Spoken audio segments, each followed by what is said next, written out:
Hello, ഇന്നത്തെ കഥയിലേക്ക് എല്ലാവർക്കും സ്വാഗതം. അങ്ങനെ പ്രിയയുടെ കൂടെ അമ്മയെ ഹോസ്പിറ്റലിലേക്ക് പറഞ്ഞു വിടാനാണ് ഗീതു വിചാരിക്കുന്നത്. അപ്പം ഗീതു പറയുന്നുണ്ട്, പണം കൊടുത്താൽ മതി, പ്രിയമോള് പോകണ്ടെന്ന് പറയുന്ന സമയത്ത് ക്യാഷ് ഞാൻ കൊടുത്തോളാം ചേച്ചി, എത്രയാണ് കൊടുക്കേണ്ടത് ചോദിക്കുന്ന സമയത്ത് അമ്മ വലിയ കാശൊക്കെ ചോദിക്കുന്നത്. അപ്പോൾ പ്രിയ പറയുന്നുണ്ട്, അതൊക്കെ ക്യാഷ് അടിച്ചു മാറ്റാനുള്ള അടവാ ചേച്ചി, കണ്ണ് കാണിക്കാൻ വേണ്ടി ഞാനും കൊണ്ടുപോകാമെന്ന് പറഞ്ഞതാണ്. അപ്പം 19,000 രൂപ വേണമെന്നൊക്കെയാണ് പറഞ്ഞത് ഒരു കണ്ണ് കാണിക്കാൻ വേണ്ടിയിട്ട് എന്നൊക്കെ പ്രിയ പറയുന്നുണ്ട്. അപ്പോഴേക്കും വേഗം വിലാസിനകത്ത് ഭദ്രനെ ക്ഷണിക്കാൻ വേണ്ടിയിട്ട് പോവുകയാണ്. അപ്പോൾ ഗീതു പറയുന്നുണ്ട്, അമ്മ മറ്റുള്ളവരുടെ അടുത്ത് എങ്ങനെയൊക്കെ സഹതാപം പിടിച്ചു പറ്റാൻ പറ്റും അതൊക്കെ പിടിച്ചു പറ്റി കാശ് വാങ്ങിക്കും, നനഞ്ഞടം കുഴിക്കാൻ അമ്മ വളരെ മിടുക്കിയ. എന്നിട്ട് ഗീതു പറയുന്നുണ്ട്, നീ ഒരു കാര്യം ചെയ്യ്, 2,000 രൂപ കൊടുക്ക്. ശരി ചേച്ചി, കാശ് ഞാനിപ്പോൾ തന്നെ അയക്കാം. അപ്പോൾ പ്രിയ പറയുന്നുണ്ട്, അയക്കണ്ട, ഞാൻ നേരിട്ട് മേടിച്ചോളാം.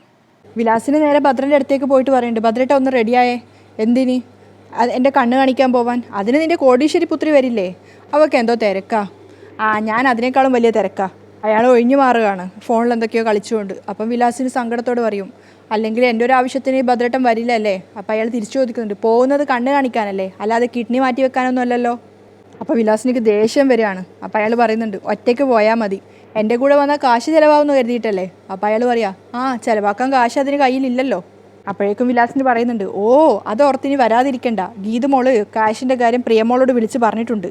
50,000 രൂപ ഇപ്പം നമ്മുടെ കയ്യിൽ കിടന്ന് പെടപെടക്കും. അപ്പം ഭദ്രൻ്റെ തന്ത്രം ഉണരുകയാണ്. അപ്പം അയാൾ ചോദിക്കുന്നുണ്ട്, 50,000 കിട്ടുമോ?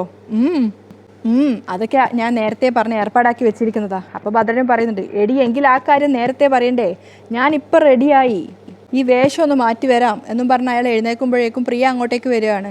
അപ്പോൾ പ്രിയയെ കണ്ട സന്തോഷത്തിൽ രണ്ടുപേരും പൊട്ടിച്ചിരിക്കുന്ന സമയത്ത് പ്രിയ ചോദിക്കുന്നുണ്ട്, അച്ഛനും അമ്മയും കൂടി ഡോക്ടർ കാണിക്കാൻ പോകുന്നു പറഞ്ഞിട്ട് ഈ വേഷത്തിലാണോ പോകുന്നത്? ഈ വേഷം ഇപ്പം തന്നെ മാറ്റി വരാം മോളെ എന്നും പറഞ്ഞുകൊണ്ട് അയാൾ പോകാൻ ശ്രമിക്കുമ്പോഴേക്കും പ്രിയ പറയുന്നുണ്ട്, ഇതാ അമ്മേ ഗീതു ചേച്ചി പറഞ്ഞ ക്യാഷ് എന്ന് പറഞ്ഞുകൊണ്ട് കയ്യിലേക്ക് പൈസ വെച്ച് കൊടുക്കുകയാണ്. രണ്ടുപേരും ക്യാഷ് നോക്കുന്ന സമയത്ത് 2,000 രൂപയേ ഉള്ളൂ. അപ്പം ഇതെന്താ 2,000 വിലാസിന് ചോദിക്കുകയാണ്. അപ്പോൾ ഭദ്രൻ പറയുന്നുണ്ട്, 2,000? 50,000 വേണ്ടെടുത്ത് ഈ 2,000 കൊണ്ട് എന്താക്കാനാ? അതിന് പക്ഷേ പ്രിയ മറുപടി ഒന്നും പറയുന്നില്ല. അപ്പോൾ ഭദ്രൻ വിലാസിനോട് പറയുന്നുണ്ട്, ഈ നക്കാപ്പിച്ചക്ക് ആസ്പത്രിയിൽ പോവാൻ ഞാനില്ല. അപ്പം വിലാസിന് പ്രിയയോട് ചോദിക്കുന്നുണ്ട്, ഞാൻ 50,000 അല്ലേ ചോദിച്ചത്? അതൊന്നും എനിക്കറിയില്ല, 2,000 രൂപ കൊടുക്കാനാണ് ഗീതു ചേച്ചി എന്നോട് പറഞ്ഞത്. അപ്പോൾ വിലാസിന് പറയാണ്, 2,000 രൂപക്ക് കണ്ണാടി പോയിട്ട് കണ്ണാടി വെക്കാനുള്ള കവർ പോലും കിട്ടില്ല, അവൾ എന്ത് ചതിയാ ദൈവമേ ചെയ്തത്. അപ്പോൾ ഭദ്രൻ പറയുന്നുണ്ട്, എനിക്ക് അപ്പോഴേ അറിയാമായിരുന്നു അവൾ പറ്റിക്കുമെന്ന്. അപ്പോഴേക്കും വിലാസിന് പറയുന്നുണ്ട്, എന്നാലും അവൾ ഇങ്ങനെ പറ്റിക്കുന്നു ഞാൻ കരുതിയില്ല ഭദ്രേട്ട. അപ്പോൾ പ്രിയ പറഞ്ഞു കൊടുക്കുകയാണ്, അമ്മേ ഒരു ഐ സ്പെഷ്യലിസ്റ്റിനെ കണ്ട് കണ്ണ് ചെക്ക് ചെയ്യാൻ ഈ 2,000 രൂപ തന്നെ ധാരാളമാണ്. അപ്പോൾ വിലാസിന് ചോദിക്കും, കാണാനോ? കണ്ടിട്ട് എന്താ കാര്യം, വില കൂടിയ കണ്ണാടി വെച്ചാലേ എൻ്റെ തലവേദന മാറൂ. അപ്പോൾ പ്രിയ പറയുന്നുണ്ട്, ആദ്യം കാണ്, അതിനുശേഷം കണ്ണാടി എഴുതി തരുവാണെങ്കിൽ എന്നോട് പറ, ഞാൻ വാങ്ങിത്തരാം. അപ്പം ഭദ്രൻ പിറുവിറുക്കുന്നുണ്ട്, അപ്പോൾ ഇത് ഇവളുടെ കളിയാ. അപ്പോൾ പ്രിയ പറയാണ്, അല്ലാതെ ക്യാഷായിട്ട് ഞാൻ അമ്മയുടെ കയ്യിൽ തരില്ല, ഇത് എൻ്റെ മാത്രമല്ല ഗീതു ചേച്ചിയുടെയും കൂടെ തീരുമാനം. അതും പറഞ്ഞ് പ്രിയ മുറിയിൽ നിന്ന് ഇറങ്ങി പോവുകയാണ്. അപ്പോൾ ഭദ്രൻ കളിയാക്കിക്കൊണ്ട് പറയാണ്, എവിടെ കയ്യിൽ കിടന്ന് പിടച്ച 50,000? ആ കാശില്ലാതെ നിൻ്റെ കൂടെ ഞാൻ ഒരിടത്തേക്കും വരില്ല. അയ്യോ ഭദ്രേട്ടാ. അപ്പോഴേക്കും അയാൾ ദേഷ്യത്തോടെ പുറത്തേക്ക് പോവാണ്. അതിനുശേഷം കയ്യിൽ കിടക്കുന്ന ഈ 2,000 രൂപ നോക്കിയിട്ട് വിലാസിന് സങ്കടത്തോടെ പറയാണ്, എന്തെല്ലാം പ്രതീക്ഷയായിരുന്നു, എല്ലാം വെറുതെ ആയി. രാധിക കാണാൻ വിളിച്ചത് പ്രകാരം അവർണിക രാധികയെ കാണാൻ വേണ്ടി വന്നിട്ടുണ്ടായിരുന്നു. അപ്പോൾ അവർണികയുടെ മുഖത്തുണ്ടായ മാറ്റങ്ങളൊക്കെ രാധിക ശ്രദ്ധിക്കുന്നുണ്ട്. അതിനുശേഷം ഒന്നും അറിയാത്തതുപോലെ രാധിക പറയാണ്, AGM ഗ്രൂപ്പ് ഓഫ് കമ്പനീസിൻ്റെ IT ഡിപ്പാർട്ട്മെൻറ്റിൻ്റെ ഹെഡാണ് നീ, താഴെയുള്ളവരോട് ആജ്ഞാപിച്ച് മാത്രമേ എനിക്ക് ശീലമുള്ളൂ, പക്ഷേ ഞാനൊരു അപേക്ഷയായിട്ടാണ് ഇപ്പോൾ നിൻ്റെ മുന്നിൽ നിൽക്കുന്നത്. അപ്പോഴൊക്കെ അവർണിക ഇങ്ങനെ തിളച്ച് മറിയാണ്. എന്നിട്ട് രാധിക എന്താ പറയുന്നതെന്ന് കേൾക്കുകയാണ്. അപ്പോൾ രാധിക സങ്കടത്തോടെ പറയുന്നുണ്ട്, ഇപ്പോൾ ഒരു വലിയ പ്രതിസന്ധിയിലാണ് ഞാനും എൻ്റെ കുടുംബവും നിൽക്കുന്നത്, അതിൽ നിന്ന് രക്ഷിക്കാൻ നിനക്ക് മാത്രമേ കഴിയൂ. അപ്പോഴേക്കും അവർണിക പൊട്ടിത്തെറിക്കുകയാണ്, മേഡം ഉദ്ദേശിക്കുന്നതിനേക്കാളും വലിയ പ്രതിസന്ധിയിലാണ് ഞാൻ നിൽക്കുന്നത്. അപ്പോൾ അതെന്താണെന്ന് അറിയാമെന്നുള്ളൊരു ഭാവത്തോടെ രാധിക അവർണികയെ നോക്കുകയാണ്. അപ്പോൾ അവർണിക സങ്കടത്തോടെ പറയുന്നുണ്ട്, എന്നെ രക്ഷിക്കാനും ആശ്വസിപ്പിക്കാനും ഇപ്പോൾ ആരും ഇല്ല. അവർണിക ദേഷ്യം കൊണ്ട് വിറക്കുകയാണ്. അപ്പോഴും രാധിക സങ്കടത്തോടെ പറയുന്നുണ്ട്, അറക്കൽ ഫാമിലിയുടെ അന്തസ്സ് നഷ്ടപ്പെടാതിരിക്കാൻ, അതിലുപരി എൻ്റെ മോൻ്റെ നിലയും വിലയും നഷ്ടപ്പെട്ട് മറ്റുള്ളവരുടെ മുന്നിൽ അപമാനിക്കപ്പെടാതിരിക്കാൻ നീ ഞങ്ങളെ സഹായിച്ചേ പറ്റൂ. അപ്പോൾ അതെന്താന്നുള്ള അർത്ഥത്തിൽ അവർണിക ഇങ്ങനെ രാധികയെ തന്നെ നോക്കി നിൽക്കുകയാണ്. ഗീതുവുമായുള്ള എല്ലാ ബന്ധങ്ങളും അവസാനിപ്പിക്കാൻ നീ കിഷോറിനോടൊന്ന് പറയണം, രാധിക അപേക്ഷിക്കും പോലെയാണ് പറയുന്നത്. അപ്പോഴേക്കും അവർണിക പൊട്ടിത്തെറിക്കുകയാണ്, കിച്ചു അല്ല, ഗീതാഞ്ജലി ഒറ്റ ഒരുത്തിയാ കിച്ചുവിനെ ആ ബന്ധത്തിൽ പിടിച്ചു നിർത്തിയിരിക്കുന്നത്. അപ്പോൾ ഒന്നും മനസ്സിലാവാത്തതുപോലെ ഞെട്ടിത്തരിച്ചുകൊണ്ട് രാധിക നെഞ്ചത്ത് കൈവെക്കുകയാണ്. അയ്യോ ഗീതു ആയിരുന്നോ എന്നൊരർത്ഥത്തിൽ. എന്നിട്ട് രാധിക പറയുന്നുണ്ട്, ആ ബന്ധം കാരണം ഞങ്ങളുടെ കുടുംബത്തിൻ്റെ മാനം നഷ്ടപ്പെടുന്ന അവസ്ഥയിലാണ്. അപ്പോൾ അവർണിക ദേഷ്യത്തോടെ രാധികയോട് പറയാണ്, എൻ്റെ ഭർത്താവിനെ വെറുതെ വിടാൻ ഗീതാഞ്ജലിയോട് പോയി പറ. കിച്ചു എത്രമാത്രം ഒഴിഞ്ഞു നിൽക്കുന്നുവോ അപ്പോഴൊക്കെ പിന്നാലെ നടന്ന് ടോർച്ചർ ചെയ്ത് കൂടെ നിർത്താനാ അവൾ ശ്രമിക്കുന്നത്. അപ്പോൾ രാധിക പറയും, മോളെ പക്ഷെ ഞാൻ കരുതിയിരിക്കുന്നത് പഴയ ബന്ധത്തിൻ്റെ പേരിൽ ബ്ലാക്ക്മെയിൽ ചെയ്ത് കിഷോർ അവളെ കൂടെ നിർത്തിയിരിക്കുന്നെന്നാ.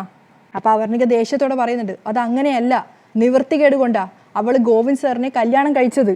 അത്രയും പ്രായവ്യത്യാസമുള്ള ഒരാളെ ഗീതു വിവാഹം കഴിക്കുമെന്ന് മേഡത്തിന് തോന്നുന്നുണ്ടോ?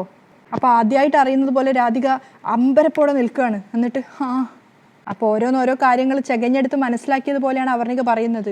പ്രതിസന്ധിയിലായ ഞങ്ങളുടെ കമ്പനി ഗോവിന്ദ് സാറിനെ കൊണ്ട് ഏറ്റെടുപ്പിച്ചതും കിഷോറിനെ അവിടെ ജോലിക്ക് എടുത്തതും എല്ലാം ഗീതാഞ്ജലിയുടെ പ്ലാൻ ആയിരുന്നെന്ന് എനിക്കിപ്പോൾ മനസ്സിലായി. അപ്പോൾ രാധിക ഇങ്ങനെ ഷോക്കായിട്ട് കേട്ട് നിൽക്കുകയാണ്. അപ്പോൾ അവർണിക പറയുന്നുണ്ട്, അവളുടെ ഇഷ്ടത്തിന് നിൽക്കാൻ കിച്ചുവിനെ അവളെ പ്രേരിപ്പിക്കുക, നിർബന്ധിക്കുക. ഇപ്പോൾ പുതിയൊരു സിം കാർഡ് എടുത്ത് അതീന്നാ അവളെ കിച്ചുവിനെ വിളിച്ച് നിരന്തരം ശല്യം ചെയ്യുന്നേ. കേൾക്കുന്ന ഓരോ അറിവുകളും പുതുതായിട്ട് കേൾക്കുന്ന ഒരു പ്രതീതിയോട് കൂടിയാണ് രാധിക നിൽക്കുന്നത്. ആണോ എന്നൊക്കെ ഉള്ളൊരു അർത്ഥത്തിൽ. അപ്പോൾ അവർണിക പറയുന്നുണ്ട്, അത് അവളുടെ പേരിലെടുത്ത സിം കാർഡാണെന്ന് ഉറപ്പിച്ചതിന് ശേഷം ഞാനിവിടെ നിൽക്കുന്നത്. എന്നിട്ട് രാധിക സങ്കടത്തോടെ പറയാണ്, ഒരിക്കലും ഗീതുവിൽ നിന്ന് ഞാൻ ഇങ്ങനെയൊന്നും പ്രതീക്ഷിച്ചില്ല. എല്ലാത്തിനും കാരണക്കാരൻ കിഷോറാണെന്നാണ് ഞാൻ കരുതിയത്. അതുകൊണ്ടാ എനിക്ക് കിട്ടിയൊരു ഓഡിയോ ക്ലിപ്പ് ഞാൻ ഇതുവരെ ആരെയും കേൾപ്പിക്കാതിരുന്നത്. അപ്പോൾ അവർണിക ചോദ്യഭാവത്തിൽ രാധിക ഇങ്ങനെ നോക്കുകയാണ്. എന്നിട്ട് ചോദിക്കുന്നുണ്ട്, എന്തിൻ്റെ ഓഡിയോ? അപ്പോൾ രാധിക പറയുന്നുണ്ട്, അതിനി നിന്നോട് മറച്ചു വെച്ചിട്ട് കാര്യമില്ല, ഞാൻ നിന്നെ കേൾപ്പിക്കാം. എന്നിട്ട് ഫോണിൽ നിന്നും ആ ഓഡിയോ എടുക്കുന്ന സമയത്ത് അവർണികയുടെ മുഖത്ത് വരുന്ന മാറ്റങ്ങളൊക്കെ ഒന്ന് കണ്ടിട്ട് നോക്കുകയാണ്. അപ്പോൾ രാധിക പ്ലേ ചെയ്ത ആ വോയിസ് അന്ന് കിഷോർ എഡിറ്റ് ചെയ്ത ആ വോയിസ് ആയിരുന്നു. അവർണികയുടെ ചെവിയിലേക്ക് വെച്ചു കൊടുക്കുകയാണ്. അന്ന് എൻ്റെ മുഖം വല്ലാതിരിക്കുന്നത് കണ്ട് അവർണിക എന്നോട് എന്ത് പറ്റിയെന്ന് ചോദിച്ചു. അപ്പോൾ കിഷോർ തിരിച്ചു പറയാണ്, എൻ്റെ കുഞ്ഞിനെ നീയും ആഗ്രഹിച്ചിരുന്നതായി പറയാൻ വയ്യായിരുന്നോ? അപ്പോൾ ഗീതു ദേഷ്യത്തോടെ പറയുന്നുണ്ട്, ഞാൻ അങ്ങനെ പറഞ്ഞിരുന്നെങ്കിൽ അവൾ നിന്നെയും കൊന്ന് ആത്മഹത്യ ചെയ്യുമായിരുന്നു. അപ്പോൾ കിഷോർ അവസാനമായിട്ട് പറയാണ്, അവർണികയിൽ നിന്നും എൻ്റെ ജീവൻ രക്ഷിച്ചതിന് നന്ദിയുണ്ട് ഗീതു. ഓരോ വാക്കുകളും അവർണികയെ കുത്തി മുറിവേൽപ്പിച്ചുകൊണ്ടാണ് മുന്നോട്ടേക്ക് പോകുന്നത്. ഗീതുവിനോടുള്ള വെറുപ്പോടു കൂടിയാണ് അവർണിക ഓരോ വാക്കുകളും കേൾക്കുന്നത്. അതുപോലെ തന്നെ അന്ന് ഹോസ്പിറ്റലിൽ സംഭവിച്ച ഇൻസിഡൻസ് വീണ്ടും അവർണികയുടെ മനസ്സിലേക്ക് വരികയാണ്. ഡോക്ടർ പ്രഗ്നൻ്റ് ആണ്, കൺഗ്രാജുലേഷൻസ് എന്നൊക്കെ പറയുന്ന സമയത്ത് അവർണിക സന്തോഷത്തോടെ നിൽക്കുന്ന സമയത്ത് ഗീതുവിൻ്റെ മുഖത്ത് അന്ന് ടെൻഷനും ഒരു വിഷമമൊക്കെ ഉണ്ടായിരുന്നു. അന്ന് അവർണിക അത് ചോദ്യം ചെയ്തതാണ്. അപ്പം ഗീതു വേറെ ഉത്തരങ്ങളൊക്കെ പറഞ്ഞിട്ടാണ് അന്ന് എസ്കേപ്പ് ആയത്. അന്ന് അവർണിക ചോദിച്ചിട്ടുണ്ടായിരുന്നു, എന്താ മുഖം വല്ലാതിരിക്കുന്നത്, എന്തോ ഒരു ടെൻഷൻ ഉണ്ടല്ലോ എന്നൊക്കെ ചോദിച്ച സമയത്ത് ഗീതു പറഞ്ഞതാ, ടെൻഷനോ, നീ ഒരു അമ്മയാവാൻ പോകുന്നതിൻ്റെ സന്തോഷമേ ഉള്ളൂ. പക്ഷെ അന്ന് ആ സമയത്ത് ഗീതു മനസ്സിൽ വിചാരിച്ചത് കിഷോറിനെ പോലെ ഒരു നീജൻ്റെ കുഞ്ഞാണല്ലോ ഇവളുടെ വയറ്റിൽ വളരുന്നത് എന്നാണ്. പക്ഷേ അവർണിക ചിന്തിക്കുന്നത് കിഷോറിൻ്റെ കുഞ്ഞ് അവർണികയിൽ ഉണ്ടായ സങ്കടം കൊണ്ടാണ് എന്നൊരർത്ഥത്തിലായി ഇപ്പോൾ അത് മാറിയിരിക്കുകയാണ്. എന്നിട്ട് അവർണിക ആ ഓർമ്മയിൽ നിന്ന് മാഞ്ഞിട്ട് ചോദിക്കുന്നുണ്ട്, അപ്പോൾ അവൾ അന്ന് ചിന്തിച്ചുകൊണ്ടിരുന്നത് ഇതായിരുന്നല്ലേ? അതിനുശേഷം പറയാണ്, ഇന്ന് രാവിലെ അവൾ വിളിക്കുന്നെന്ന് പറഞ്ഞാൽ കിഷോർ വീട്ടിൽ നിന്ന് ഇറങ്ങിപ്പോയത്. അപ്പോൾ രാധിക അമ്പരപ്പോടെ ചോദിക്കുകയാണ്, അങ്ങനെയാണോ? ഗീതവും രാവിലെ വീട്ടിൽ നിന്നും പോയി? അപ്പോൾ അവർണിക പറയാ, ഓഫീസിലേക്കായിരിക്കും പോയിരിക്കുക എന്നാണ് ഞാൻ കരുതിയേ. അപ്പോൾ രാധിക അടുത്ത സംശയത്തിൻ്റെ തിരികൊളുത്തുകയാണ്. രണ്ടുപേരും ഇന്ന് ഓഫീസിൽ പോയിട്ടില്ല. എനിക്ക് തോന്നുന്നത് അവരേതെങ്കിലും റിസോർട്ടിലോ അല്ലെങ്കിൽ ഹോട്ടലിലോ കാണുമെന്നാ. അപ്പോഴേക്കും അവർണിക ദേഷ്യത്തോടെ തലയിലൊക്കെ കൈവെക്കുകയാണ്. അതിനുശേഷം ഫോൺ എടുത്തിട്ട് പറയുന്നുണ്ട്, എനിക്കിത് ഇപ്പം തന്നെ വിളിച്ച് അവളോട് ചോദിക്കണം. അപ്പോഴേക്കും രാധിക അത് വിലക്കുകയാണ്. എടുത്തുചാട്ടം കാണിക്കരുത്, നീ ഇതറിഞ്ഞു. പിടിക്കപ്പെടുമെന്ന് തോന്നിയാൽ കിഷോർ നിന്നിൽ നിന്നും എന്നേക്കുമായി അകലും. രാധിക ഐഡിയ ഉപദേശിച്ചു കൊടുക്കുകയാണ്. അതിൽ ശരിക്കും അവർണിക വീണിട്ടുണ്ടായിരുന്നു. അത് ആസ്വദിച്ചുകൊണ്ടാണ് രാധിക നിൽക്കുന്നതും. അതിനുശേഷം ദേഷ്യത്തോടു കൂടി തന്നെ അവർണിക പറയുന്നുണ്ട്, ഞാൻ പ്രഗ്നൻ്റ് അല്ലായിരുന്നെങ്കിൽ അവളെയും കൊന്നിട്ട് ഞാൻ ജയിലിൽ പോയേനെ. അതിനുശേഷം സ്വന്തം വയറിൻ്റെ മുകളിൽ കൈവച്ചുകൊണ്ട് പറയുന്നുണ്ട്, ഞാനിപ്പോൾ വല്ലാത്തൊരു കുടുക്കിലായിപ്പോയി. അവർണിക സങ്കടത്തോടു കൂടി പൊട്ടിക്കരയുകയാണ്. അപ്പോൾ രാധിക പറഞ്ഞു കൊടുക്കുന്നുണ്ട്, നമ്മുടെ രണ്ടുപേരുടെ ബന്ധം അറിഞ്ഞു എന്ന് മനസ്സിലായാൽ പിന്നെ നമ്മളെ വെല്ലുവിളിച്ച് നമുക്ക് മുന്നിലൂടെ നടക്കാൻ അവർ മടിക്കില്ല. അവർണിക ഇങ്ങനെ സങ്കടത്തോടു കൂടി നിൽക്കുന്ന സമയത്ത് രാധിക പറയാണ്, ഇനിയുള്ള കാര്യങ്ങൾ രഹസ്യമായിട്ട് ഓപ്പറേറ്റ് ചെയ്യണം. സ്വന്തം സ്ഥാപനം കിഷോറിനെ രക്ഷിക്കാൻ വേണ്ടിയിട്ട് AGMനെ കൈമാറിയവളാ നീ. അവനെ വെറുതെ വിടരുത്. നീ ആദ്യം ഇക്കാര്യം കണ്ണനെ അറിയിക്കണം. ഗീതുവുമായി ഗോവിന്ദ് ആദ്യം സംസാരിക്കട്ടെ. എന്നിട്ടും അവൾ ആ ബന്ധത്തിൽ നിന്നും മാറാൻ തയ്യാറായില്ലെങ്കിൽ മാത്രം നീ ഗീതുവിനോട് സംസാരിച്ചാൽ മതി. രാധിക ഓരോ പുതിയ കൗശലങ്ങൾ മനസ്സിൽ വിചാരിച്ചുകൊണ്ട് തന്നെ അതൊക്കെ അവർണികയിൽ പരീക്ഷിച്ചുകൊണ്ടിരിക്കുകയാണ്. അപ്പോൾ അവർണികയും ഒരു എന്താ പറയുക, ഒരു അനുസരണമുള്ളൊരു കുട്ടിയെ പോലെ അതൊക്കെ കേട്ടുകൊണ്ട് നിൽക്കുന്നുണ്ട്. അപ്പോൾ രാധിക പറയാണ്, ഇപ്പോഴത്തെ ഈ ദേഷ്യത്തിൽ ഗീതുവിനോട് നീ സംസാരിക്കരുത്. കുടുംബത്തിൻ്റെ മാനം രക്ഷിക്കാൻ ഞങ്ങളും നിന്റെ കുടുംബജീവിതം തകരാതിരിക്കാൻ നീയും ശ്രദ്ധാപൂർവ്വം നീങ്ങണം. എന്ത് സഹായത്തിനും ഞാനുണ്ട് എന്ന് പറഞ്ഞുകൊണ്ട് അവർണികയുടെ തോളിൽ തട്ടി സമാധാനിപ്പിച്ചുകൊണ്ടാണ് രാധിക അവിടുന്ന് പോകുന്നത്. അതൊക്കെ സത്യമാണെന്ന് വിശ്വസിച്ചുകൊണ്ട് അവർണിക അവിടെ നിൽക്കുകയാണ്. പക്ഷെ ഒരു കൗശല ചിരിയോടുകൂടിയാണ് രാധിക അവിടുന്ന് മുന്നോട്ട് പോകുന്നത്. ഇത്രയേറെ വിശ്വസിച്ചൊരു കൂട്ടുകാരിയിൽ നിന്നും ഇങ്ങനെ ഒരു ചതി വന്നതിൻ്റെ ആ ഒരു സങ്കടത്തിലും നിരാശയിലും ഒക്കെയാണ് അപർണിക അവിടെ നിൽക്കുന്നുണ്ടായിരുന്നത്. രാധിക നേരെ പുറത്തിറങ്ങുന്ന സമയത്ത് വരുൺ അവിടെ കാറും കൊണ്ട് കാത്തിരിക്കുകയാണ്. അപ്പം വരുൺ ക്ലാസ് താഴ്ത്തിയിട്ട് ചോദിക്കുന്നുണ്ട് അവളുടെ കാര്യം എന്തായി. അപ്പം ചിരിച്ചുകൊണ്ടാണ് രാധിക മറുപടി പറയുന്നത്, ഗീതുവിൻ്റെ സമ്പൂർണ്ണ നാശം ഉറപ്പായി. കണ്ണൻ്റെ ജീവിതത്തിൽ നിന്നും അവൾ ഏത് നിമിഷവും ഇനി തെറിക്കും. ഇനി നമ്മുടെ അടുത്ത ടാർഗറ്റ് അവൻ്റെ ഫ്രണ്ടാണ് രഞ്ജു. എന്നിട്ട് നേരെ വന്ന് കാറിലേക്ക് കയറുകയാണ്. അതേസമയം രേഖ ഗീതുവിനോട് പറയുന്നുണ്ട്, അപ്പോൾ നമ്മൾ ഊഹിച്ചതുപോലെ തന്നെയാണ് കാര്യങ്ങൾ. വിജയലക്ഷ്മി മേഡത്തിൻ്റെ മകളാ രഞ്ജു. അവളെ ഗോവിന്ദേട്ടൻ വിവാഹം കഴിക്കാനിരുന്നതായിരിക്കും. അത് കുടുംബശത്രുതയുടെ പേരിൽ വിജയലക്ഷ്മി മേഡം എതിർത്തിട്ടുണ്ടാവും. അതാണ് ഗോവിന്ദേട്ടൻ ആ സ്ത്രീയോട് ഇത്രയും വൈരാഗ്യം. അപ്പോൾ ഗീതുവും പറയാണ്, ആലോചിക്കുമ്പോൾ അതുതന്നെ എനിക്കും തോന്നുന്നത്. പക്ഷേ വിവാഹം കഴിഞ്ഞാൽ മാത്രം കൈമാറുന്ന ആമാടപ്പെട്ടി എങ്ങനെ രഞ്ജുവിൻ്റെ കയ്യിൽ വന്നു? പെട്ടെന്ന് രേഖ പറയാണ്, അത് ചിലപ്പോൾ. എന്നിട്ട് സംസാരം നിർത്തിയപ്പോൾ ഗീതു ചോദിക്കുന്നുണ്ട്, രേഖയ്ക്ക് എന്താ നിർത്തിക്കളഞ്ഞത്? അപ്പോൾ രേഖ വിഷമത്തോടെ പറയുന്നുണ്ട്, അത് കേൾക്കുന്നത് പോലും നിനക്ക് വിഷമാവും, വേണ്ട. അപ്പോൾ ഗീതു സങ്കടത്തോടെ പറയാണ്, ഇതിൽ കൂടെ ഇനി എന്ത് വിഷമാവാനാ? രേഖയ്ക്ക് പറഞ്ഞു. അപ്പം രേഖ പറയുന്നുണ്ട്, ചിലപ്പോൾ ഗോവിന്ദേട്ടനും രഞ്ജുവും തമ്മിലുള്ള വിവാഹം കഴിഞ്ഞതാണെങ്കിലോ? ഗീതു ശരിക്കും ഷോക്കായി പോവുകയാണ്. അപ്പോൾ രേഖ പറയുന്നുണ്ട്, പിന്നീട് കുടുംബക്കാർ തമ്മിലുള്ള വഴക്ക് കൊണ്ട് ഡിവോഴ്സ് ആയതാണെങ്കിലോ? കുറച്ചു നേരം ആലോചിച്ചതിന് ശേഷം ഗീതു പറയുന്നുണ്ട്, ഏയ് അതിന് സാധ്യതയില്ല.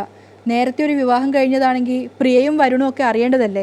അപ്പോൾ രേഖ ഇങ്ങനെ ആലോചിച്ച് നിൽക്കുകയാണ്. അപ്പം ഗീതു പറയുന്നുണ്ട്, രാധികാം അവളെ തിരിച്ചറിയില്ലേ? അത് കേട്ടപ്പം രേഖക്കും തോന്നും ശരിയാണല്ലോ. പിന്നെ ഗീതുവിൻ്റെ സംശയം, ഇനിയിപ്പോൾ കല്യാണത്തിനണിയാൻ തലേ ദിവസം ആമാടപ്പെട്ടി കൊടുത്തതാണെങ്കിലോ? പിറ്റേന്നായിരിക്കും കല്യാണം മുടങ്ങിയത്. അപ്പം രേഖയും പറയുന്നുണ്ട്, അങ്ങനെ ഒരു സാധ്യതയുണ്ട്.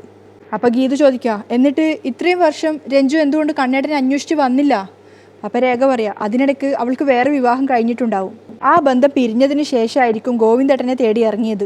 അപ്പോൾ ഗീതു വെറുപ്പോടുകൂടി പറയാണ്, അവളെ കണ്ടാലേ അറിയാം ആള് ശരിയല്ല എന്ന്. അപ്പോൾ രേഖ പറയുന്നുണ്ട്, ഏതായാലും അവൾ വിജയലക്ഷ്മി മേഡത്തിൻ്റെ മകളാണെന്നുള്ള കാര്യത്തിൽ തീരുമാനമായല്ലോ. അതിനുശേഷം രേഖ പറയുന്നുണ്ട്, ഗീതു നീ ഒരിക്കൽ കൂടി കാര്യമായിട്ട് ചോദിച്ചാൽ സംഭവിച്ച കാര്യങ്ങളെല്ലാം മേഡം തന്നെ പറയുമെന്നാണ് എനിക്ക് തോന്നുന്നത്. അപ്പോൾ ഗീതു സങ്കടത്തോടെ പറയുന്നുണ്ട്, ഞാൻ ഇനി ആരോടും ഒന്നും ചോദിക്കില്ല. മനസ്സറിഞ്ഞ് ഞാൻ അവരെ അമ്മയെന്ന് വിളിച്ചതല്ലേ. എന്നിട്ടും രഞ്ജുവിൻ്റെ കാര്യം എന്നോട് മറച്ചു വെച്ചില്ലേ? ശരിക്കും അവരെന്നെ ചതിക്കായിരുന്നു. അപ്പോൾ രേഖ പറഞ്ഞു കൊടുക്കുന്നുണ്ട്, അവർക്കതിന് തക്കതായ സാഹചര്യം കാണും. ഓരോരുത്തരുടെയും അവസ്ഥ എന്താണെന്ന് നമുക്കറിയില്ലല്ലോ ഗീതു. അപ്പോൾ ഗീതു ഒന്നും പറയാതെ കേട്ട് നിൽക്കുകയാണ്. അപ്പോൾ രേഖ പറഞ്ഞു കൊടുക്കുന്നുണ്ട്, ദേഷ്യവും പിണക്കവും മാറ്റിവെച്ച് വിജയലക്ഷ്മി മേഡത്തെ പോയി കാണണം. അത് വേണോ വേണ്ടയോ എന്ന് ഗീതു ഇങ്ങനെ ആലോചിക്കുകയാണ്. അപ്പോഴേക്കും വരുണും അതുപോലെ തന്നെ രാധികയും സഞ്ചരിച്ച കാർ അറക്കലേക്ക് വന്ന് നിർത്തുകയാണ്. അതിനുശേഷം കാറിൽ നിന്ന് ഇറങ്ങാതെ തന്നെ വരുണ് രാധികയോട് ചോദിക്കുന്നുണ്ട്, രഞ്ജുവിനെ ഒഴിവാക്കാനോ ഇല്ലാതാക്കാനോ എന്താണ് നമ്മൾ പ്ലാൻ ചെയ്തിരിക്കുന്നത്? അപ്പോൾ കൗശലത്തോടെ ചിരിച്ചുകൊണ്ട് രാധിക പറയാണ്, രഞ്ജുവിനെ ഇരുട്ടിനെ ഭയപ്പെടുന്ന രോഗമുണ്ട്. അത് വരുണിന് പുതിയ അറിവായിരുന്നു. അപ്പം രാധിക പറഞ്ഞു കൊടുക്കുന്നുണ്ട്, അടച്ചിട്ട മുറിയിലോ ഒറ്റപ്പെട്ട ഇടങ്ങളിലോ അതിൻ്റെ പ്രതിഫലനം ഉണ്ടാവും. അപ്പോൾ വരുണ് ചോദിക്കുന്നുണ്ട്, അവൾക്ക് ഇങ്ങനെ ഒരു രോഗമുണ്ടെന്ന് അമ്മ എങ്ങനെ അറിഞ്ഞു? രോഗമുണ്ടെന്ന് ആരും പറഞ്ഞതല്ല, രഞ്ജുവിൻ്റെ രീതികൾ വെച്ച് മനസ്സിലാക്കിയതാ. കാഞ്ചനയിൽ നിന്നാണ് ഞാനിതറിഞ്ഞത്. രഞ്ജു രാത്രി ലൈറ്റ് ഓഫാക്കാറില്ല. അതേപോലെ തന്നെ റൂമിൻ്റെ ഡോറ് തുറന്നിട്ടാ അവൾ കിടക്കുന്നത്. അത് ഇരുട്ടിനെ ഭയപ്പെടുന്ന നിക്ടോഫോബിയ എന്ന രോഗമാണ്. ഒക്കെ കേട്ടുന്നതിന് ശേഷം വരുണ് ചോദിക്കുന്നുണ്ട്, പക്ഷേ ആ അസുഖത്തിൻ്റെ പേരിൽ നമ്മളെങ്ങനെ അവളെ പുറത്താക്കും? അപ്പോൾ രാധിക ചിരിച്ചുകൊണ്ട് പറയാണ്, ഇത്തരം രോഗമുള്ളവരെ ശരിക്കൊന്ന് ഭയപ്പെടുത്തിയാൽ, ഉദാഹരണത്തിന് വെളിച്ചമില്ലാത്ത മുറിയിൽ ഒറ്റപ്പെട്ടു പോയാൽ പേടിച്ച് വിറക്കും. അത് കഴിഞ്ഞാൽ അവൾ ഇവിടുന്ന് സ്ഥലം വിട്ടോളും. അപ്പോൾ വരുണ് ചിരിക്കുകയാണ്. മാനസിക വിഭ്രാന്തി കൊണ്ട് അവൾ ഇവിടുന്ന് ഓടിപ്പോയതാണെന്ന് പറഞ്ഞാൽ മതി. കുറച്ചു നേരം അത് ആലോചിച്ചതിന് ശേഷം വരുണും പറയാണ്, ഈ ഐഡിയ വർക്കൗട്ടായാൽ അവളുടെ ശല്യം അവസാനിക്കും. ഗീതുവും രഞ്ജുവും തമ്മിൽ ശത്രുതയുള്ളത് കൊണ്ട് രഞ്ജുവിനെ മുറിയിൽ പൂട്ടിയിട്ടത് ഗീതുവാണെന്ന് പറഞ്ഞാൽ ഗോവിന്ദേട്ടൻ വിശ്വസിക്കും. പക്ഷേ രാധിക പറയുന്നുണ്ട്, രഞ്ജുവിനെ ബലമായി പൂട്ടിയിട്ടത് ഞാനാണെന്ന് അവൾ അറിയണം. രഞ്ജു ഇവിടുന്ന് പോയി കഴിഞ്ഞ് അത് ഗീതുവാണെന്ന് വരുത്തി തീർത്താൽ മതി. അത് കഴിഞ്ഞിട്ടാണ് രണ്ടുപേരും കാറിൽ നിന്നും ഇറങ്ങുന്നത്. അതേസമയം ഡ്രസ്സൊക്കെ മാറ്റി രഞ്ജു നേരെ പുറത്തിറങ്ങിയതിന് ശേഷം ഗോവിന്ദനെ വിളിക്കുകയാണ്, ഹലോ ഗോവിന്ദേട്ടാ, ഞാനിവിടുന്ന് ഇറങ്ങുവാണ്. നീ ഇനിയും പോരുന്നേ ഉള്ളൂ? അരമണിക്കൂറിനകം ഇവിടെ എത്തുമെന്ന് പറഞ്ഞിട്ട് ഉച്ചയൂണിനുള്ള നേരമായല്ലോ. അപ്പോൾ രഞ്ജു ചിരിച്ചുകൊണ്ട് ചോദിക്കുന്നുണ്ട്, ഞാൻ ജോലി ജോയിൻ ചെയ്യുന്നതിന് മുമ്പേ ഗോവിന്ദേട്ടൻ എൻ്റെ ബോസ് കളിക്കാൻ തുടങ്ങിയോ? അപ്പോൾ ഗോവിന്ദൻ ചിരിച്ചുകൊണ്ട് പറയാണ്, ജോലി ചെയ്യുന്ന ദിവസം തന്നെ പങ്ക്ച്വാലിറ്റി ഇല്ലാത്ത സ്റ്റാഫിനെ എങ്ങനെ സഹിക്കുന്ന ഓർത്ത് പറഞ്ഞതാ. അപ്പോൾ രഞ്ജു പറയുന്നുണ്ട്, സ്റ്റാഫിൻ്റെ പെർഫോമൻസ് എങ്ങനെയുണ്ടെന്ന് നോക്ക്, എന്നിട്ട് പറ്റിയില്ലെങ്കിൽ പറഞ്ഞു വിട്ടോ. അതല്ല രഞ്ജു, രാവിലെ തന്നെ നീ ജോയിൻ ചെയ്തിരുന്നെങ്കിൽ അത് കഴിഞ്ഞ് നമുക്ക് പുറത്തൊന്ന് പോവാമായിരുന്നു. എന്തിനി? അപ്പോൾ ഗോവിന്ദ് പറയുന്നുണ്ട്, നിൻ്റെ മെഡിസിൻസ് തീർന്നെന്ന് പറഞ്ഞിരുന്നല്ലോ, അത് വാങ്ങണ്ടേ? അത് ഞാൻ കൃത്യമായിട്ട് ഫോളോ ചെയ്യാറൊന്നുമില്ല. രഞ്ജു ചിരിച്ചുകൊണ്ട് പറയാണ്. അപ്പം ഗോവിന്ദ് പറയുന്നുണ്ട്, അത് പറ്റില്ല, അത് കൃത്യമായിട്ട് കഴിക്കണം. ഇന്ന് രാവിലെ മെഡിസിൻ കഴിച്ചില്ലല്ലോ, ഏയ് അതൊക്കെ എനിക്കിപ്പോൾ ശീലാ. അപ്പോൾ ഗോവിന്ദ് പറയുന്നുണ്ട്, രഞ്ജു ആരോഗ്യ കാര്യങ്ങളിൽ കുറച്ചുകൂടി ശ്രദ്ധിക്കണം. ഒരു കാര്യം ചെയ്യ്, നീ അവിടെ തന്നെ നിന്നോ, ഞാൻ ഇവിടുന്ന് കാർ അയക്കാം. അപ്പോൾ രഞ്ജു പറയുന്നുണ്ട്, ഞാനങ്ങ് എത്തിക്കോളാം. ശരിയായിട്ട് മരുന്നോ ഭക്ഷണമോ കഴിക്കില്ല, എപ്പോഴാണ് തലകറങ്ങി വീഴുന്നതെന്ന് പറയാൻ പറ്റില്ല, അതുകൊണ്ട് കാർ അയക്കാം. അപ്പോൾ രഞ്ജു പറയുന്നുണ്ട്, എനിക്ക് വരാൻ വേണ്ടി ഓഫീസിൽ നിന്ന് കാർ അയച്ചു എന്ന് പറഞ്ഞ് ഗോവിന്ദേട്ടൻ്റെ ഭാര്യ അതൊരു വിഷയമാക്കണ്ട. അത് കേട്ട് ഗോവിന്ദ് പുഞ്ചിരിക്കുകയാണ്. അല്ലെങ്കിൽ തന്നെ എൻ്റെ ഭാഗത്തുനിന്ന് എന്തെങ്കിലും ഒരു ഫോൾട്ട് എപ്പോഴാണ് ഉണ്ടാവുന്നതെന്ന് നോക്കി കാത്തിരിക്കുക. രഞ്ജുവിൻ്റെ സംസാരം കേൾക്കുമ്പോൾ ഗോവിന്ദിന് ചിരി വരുന്നുണ്ടായിരുന്നു. അപ്പോൾ രഞ്ജു പറയാ, വെറുതെ എന്തിനാ ഞാനായിട്ട് തന്നെ എൻ്റെ ടെൻഷൻ കൂട്ടുന്നേ. അപ്പം ചിരിച്ചുകൊണ്ട് ഗോവിന്ദ് ചോദിക്കുകയാണ്, ഗീതു അവിടെ ഉണ്ടോ? കാണുമായിരിക്കും, ഞാൻ അവളെ അന്വേഷിക്കേണ്ട കാര്യമില്ലല്ലോ. അപ്പോൾ ഗോവിന്ദ് ചിരിച്ചുകൊണ്ട് പറയാണ്, ഓ ഞാൻ ഏതായാലും അരമണിക്കൂറിനുള്ളിൽ ഓഫീസിലെത്തും പുതിയ ജോലിയിൽ പ്രവേശിക്കാൻ.